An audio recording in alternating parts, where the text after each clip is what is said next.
Market లో invest చేసి మీ డబ్బులు డబుల్ చేసుకోవాలనుకుంటున్నారా? సుందరరామిరెడ్డి గారి లైవ్ సెమినార్ కి అటెండ్ అవ్వండి.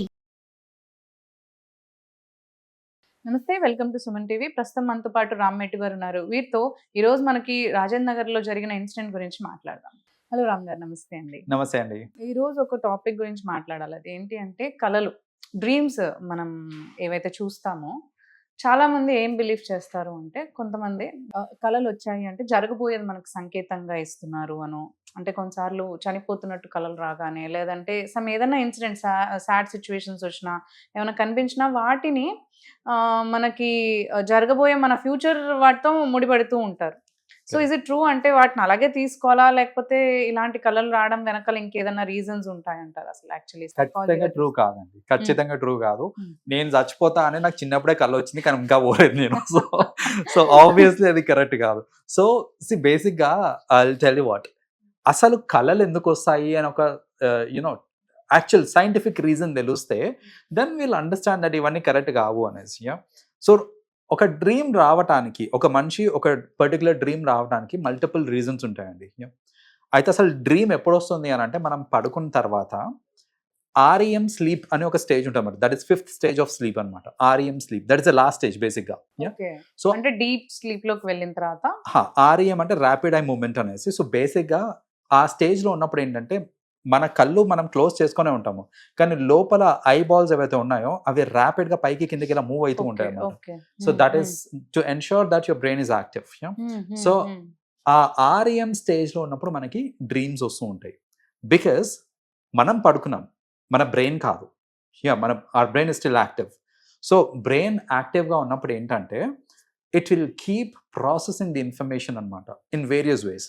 సో ఇప్పుడు డ్రీమ్స్ రావడానికి యాక్చువల్ రీజన్స్ ఏంటివి అని అంటే, ఒక రోజు మొత్తంలో నేను దేని గురించి అయితే ఎక్కువ ఆలోచిస్తున్నాను, నేను సపోజ్ ఐఎమ్ నేను ఒక కార్ కొనుక్కుందాం అనేసి ఎక్కువ ఆలోచిస్తున్నాను అనుకోండి.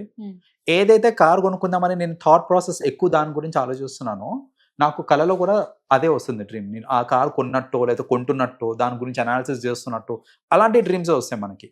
ఎందుకు అని అంటే, డ్రీమ్లో బ్రెయిన్ ఏం చేస్తుంది అని అంటే, it will filter out unnecessary information and it will know, అంటే అన్నిటికంటే ఇంపార్టెంట్ ఇన్ఫర్మేషన్ ఏదైతే ఉంటుందో దాన్ని ప్రాసెస్ చేసుకుంటూ మెమరీలో పెట్టుకోవడానికి ట్రై చేస్తుంది అనమాట.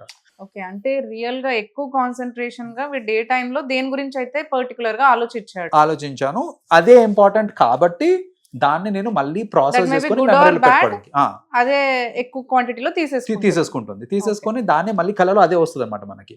సో అలా ప్రాసెసింగ్, అంటే ఆ process of filtering unnecessary information లో ఒక రోజులో దేని గురించి ఎక్కువ ఆలోచిస్తే దాని గురించే కళ రావడానికి మెయిన్ రీజన్ అది ఏంటంటే, it is processing to save it in the memory అనమాట. లైక్ అన్నెసెసరీ థింగ్స్ తీసేసి. That is one thing.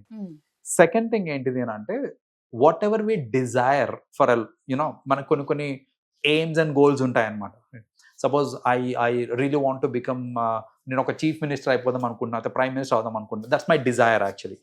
నాకు ఆ డిజైర్ ఉన్నప్పుడు ఏంటంటే, డే ఇన్ డే అవుట్, ఒక రోజులోనే కాదు, ఆల్మోస్ట్ ఎవ్రీడే నేను దాని గురించి, నా ఎయిమ్ గురించి ఆలోచిస్తూ ఉంటా కదా. సో అట్లా ఎయిమ్ గురించి ఆలోచించినప్పుడు అది మళ్ళీ రీకాల్ అయ్యే ఛాన్సెస్ ఉంటాయి అన్నమాట. So that is another reason why we dream about certain things. కొన్ని డ్రీమ్స్ ఎలా ఉంటాయంటే ఇల్లాజికల్ డ్రీమ్స్ అనమాట అవి. సో దట్ ఇల్లాజికల్ డ్రీమ్స్ ఏంటంటే, మనకి డ్రీమ్స్ తోటి ఏంటంటే, it will help us to build our creativity as well. Okay, it will help us to build our creativity to. నాకేదో ప్రాబ్లం ఉంది, ఆ ప్రాబ్లం గురించి నేను ఎక్కువ ఆలోచిస్తూ ఉన్నాను, లేకపోతే అదే ప్రాబ్లం నాకు డ్రీమ్ లో వచ్చినప్పుడు ఏమవుతుందంటే, I may get a solution to the problem also through dreams only. So it happens. ఇప్పుడు మీకు ఏదైనా ప్రాబ్లం ఉంది, అదే ప్రాబ్లం గురించి మీరు రోజు ఆలోచిస్తున్నారు, పొద్దంతా ఎంత ఆలోచించినా మీకు దాని సొల్యూషన్ రాలేదు, కానీ sometimes in your dreams you will get an idea which can bring you out of your problem. So ఏంటంటే, dreams also help us to come up with this creative ideas which are not actively మనం effort పెట్టాల్సిన అవసరం లేదు. డ్రీమ్లోనే through subconscious mind and మన ఈ brain activity తోటి ఏంటంటే, it will help you to be more creative also. So అలా ఏంటంటే, in the process of thinking of multiple options, కొన్నిసార్లు మనకి ఏంటంటే ఇల్లాజికల్ డ్రీమ్స్ వస్తుంటాయి అనమాట, సంబంధం లేకుండా వచ్చేస్తుంటాయి మనకి, రైట్. సో అదేంటంటే it is just train to give you options, ఇది ట్రై చేయి, ఇది ట్రై చేయి. సో ఇవన్నీ ఏంటంటే ఇల్లాజికల్, ర్యాండమ్ డ్రీమ్స్ అన్నమాట. సో అలా అసలు డ్రీమ్ రావటానికి మల్టిపుల్ రీజన్స్ ఉన్నాయి and multiple types of dreams వస్తూ ఉంటాయి. కరెక్ట్. మనకి ఉన్న ఒక ఫాల్స్ నోషన్ ఏంటంటే ఇన్ అవర్ కల్చర్ పొద్దున 3 గంటలకి వచ్చే డ్రీమ్స్ నిజం అవుతాయి, 3-4 గంటలకు వచ్చే డ్రీమ్స్ ఏవైతే ఉంటాయో, ఆ ఎర్లీ మార్నింగ్ డ్రీమ్స్ ఏవైతే Correct. ఉంటాయో అవి నిజమవుతాయి అని వై డు దే చెప్తుంటారు. Take it like that? ఎందుకు అలా అనుకుంటాం అసలు?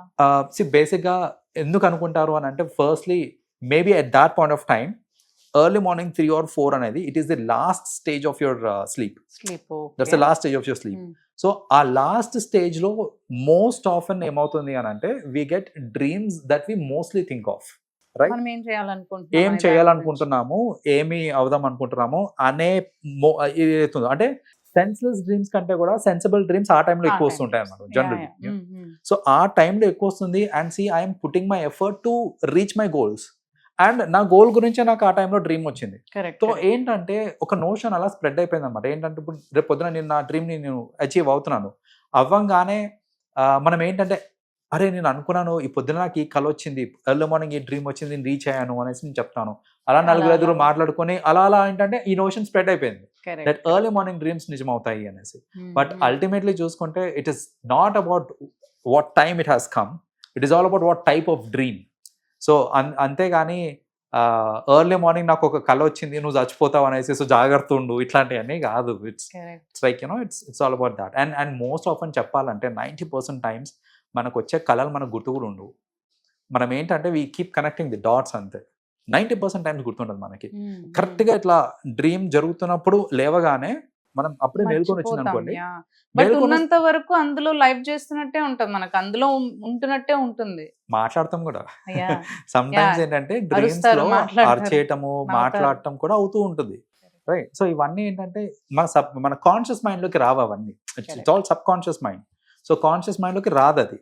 సో సమ్ టైమ్స్ ఏంటంటే మనకి డ్రీమ్ వేగ్గా గుర్తుంటది, మిగతాదంతా కల్పితం ఉంటుంది అనమాట. మనం యాడ్ చేస్తుంటాం అట్లా డాట్స్ ఉంటుంది. ఆ డాట్స్ ని కలిపేసి మనం చెప్తున్నారు నాకు రాత్రి ఒక కళ వచ్చింది తెలుసా అనేసి, మిగతాదంతా గ్యాప్ ఫిల్ చేసి చెప్పేస్తుంటాం అనమాట మనం. సో మోస్ట్లీ అలా ఉంటుంది. కాబట్టి ఈ నోషన్ ఏదైతే ఉందో నాకు వచ్చిన కళలు నిజం అవుతాయి, లేకపోతే ఈ పర్టికులర్ టైంకి వస్తుంది, ఏదైనా ప్రమాదం గురించి డ్రీమ్ వస్తే అది నిజం అవుతుంది, ఇవన్నీ కరెక్ట్ కాదండి. Dreams are it's scientific thing which happens, it's a part of our life. దాన్ని పట్టుకొని మనము భయపడిపోవడము, లేకపోతే కొందరైతే దాన్ని పట్టుకొని ఇంకా they'll start living a virtual life అనమాట. నాకు ఎర్లీ మార్నింగ్ నేను చీఫ్ మినిస్టర్ అవుతాను వచ్చింది నాకు డ్రీమ్, నేను చీఫ్ మినిస్టర్ అయిపోతా అనేసి ఇంకా దేని మీద ఎఫర్ట్ పెట్టకుండా లైఫ్ అంతా అలా టైం పాస్ చేస్తూ ఉంటారు. ఇలాంటివి కాకుండా ఏంటంటే ప్రాక్టికల్గా ఆలోచించి డ్రీమ్స్ వస్తున్నాయి అందులో నుంచి అయినా నేర్చుకోవచ్చు అంటే నేర్చుకోండి, లేదు అంటే పక్కన పెట్టేసేయండి. అంతేగాని దాన్నే పట్టుకొని ఊగులాడడం కాదు. థ్యాంక్ యూ అండి, thanks for sharing information. Thank you so much. Welcome అండి.